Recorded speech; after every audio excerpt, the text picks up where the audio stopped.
Goeiemôre, Dr. Matt wat praat. Ek kyk die naweek na 'n rugbywedstryd. Twee spanne van verskillende lande speel teen mekaar.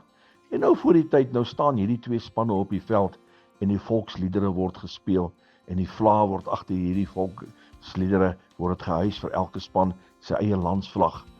En hierdie ouens, die kamera val op elke speler en elkeen is so trots en die borste bult en hulle is opgewonde en die skare waai vla van daai spesifieke land. Almal is so trots op hulle eie land. My vriend, ek het 'n hemelland waarheen ek gaan en ek is so trots om te sê ek gaan na my hemelland. My hemelland, daar waar my koning is, daar waar Jesus is. En Jesus is geen traan, geen gebrek, geen behoefte, geen bekommernis, geen duisternis. Jesus self gaan die lig wees. Ek is trots op my land waarheen ek gaan, die hemelland, die plek wat Jesus gegaan het om vir my te berei.